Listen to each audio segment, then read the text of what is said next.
ओम साई राम। चलिए आज की वीडियो शुरू करने से पहले मैं बोलूँगी मेरे चैनल को लाइक एंड सब्सक्राइब कीजिएगा। आगे बढ़ते हैं वीडियो की तरफ। आज की वीडियो बनाई है कि हमें कब पता चलता है कि हमारे पर हमारे गुरु हमारे ईश्वर की कृपा हम पर होने लग गई है। देखिए कुछ संकेत है, अगर हम उसे ध्यान से देखें तो हमें पता चल जाता है कि हमारे जीवन में भी हमारे गुरु की कृपा हम पर होनी प्रारंभ हो चुकी है। देखिए आगे बढ़ते हैं। नंबर 1, जब आपको कभी ऐसा लगे कि आपकी लाइफ में आज बहुत अंधेरा है, बहुत डार्क अंधेरा, और उसके बाद एक रोशनी की किरण रूप में साईं दिख रहे हैं और आपके मन में जब आशा का दीपक जलता है, तो ध्यान रखना उस वक्त आप बाबा की तरफ नहीं गए, बल्कि बाबा ने आपको अपनी तरफ बुलाया है। बाबा ने बुलावा भेजा है कि मैं हूँ, इस अंधकार में डर मत, मैं हर परिस्थिति में तेरे साथ रहूँगा। कर्म रूपी चाबुक आएंगे तुझे मारने के लिए, तुझे कष्ट देने के लिए, लेकिन ध्यान रख मैं हर पल हर क्षण तेरे नज़दीक हूँ, तेरे करीब हूँ, और तेरी समस्या का समाधान निकालने के लिए भी मैं अवश्य आऊँगा।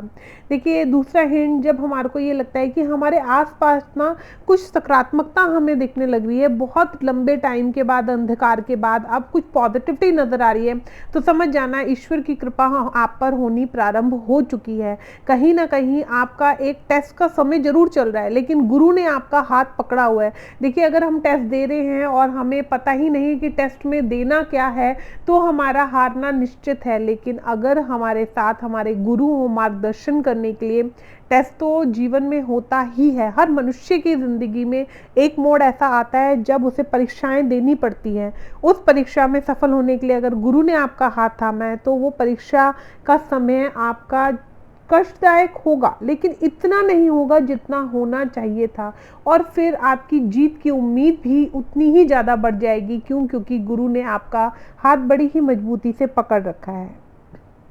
तो इसमें गुरु का अपने शिष्य के प्रति, भक्त के प्रति प्रेम और स्नेह भी दिखता है।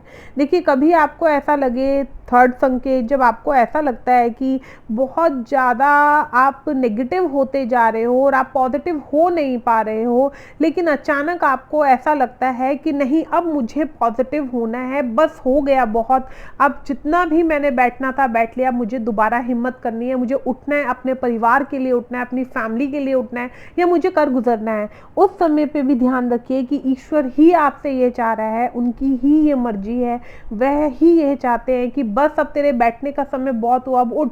जानता हूँ बहुत ठोकरें खा चुका है तू, लेकिन इतना भी याद रख कि साईं तेरा रखवाला है। साईं तुझे हाथ पकड़ के आगे का मार्गदर्शक दिखाएगा, लेकिन चलना तुझे पड़ेगा। मैं तुझे राह दिखाऊंगा, लेकिन चलने का साहस तुझे करना पड़ेगा। अगर मार्ग में बहुत सारी रुकावटें हैं, तो उन रुकावटों को पहले मैं झेलूंगा, और उसके बाद बची हुई रुकावटों के लिए तुझे मुझ पर यकीन करना है, और साईं साईं जपते जपते मेरे पीछे चलते जाना है। जब ये विश्वास आपके अंदर आता है, तो आपकी लाइफ में ऑटोमेटिकली एक सकारात्मकता आने लग जाती है। आपको ऐसे लगता है कि अब अंधकार का समय समाप्त होने वाला है। तो गुरु कृपा को समझिए और स्वीकार कीजिए।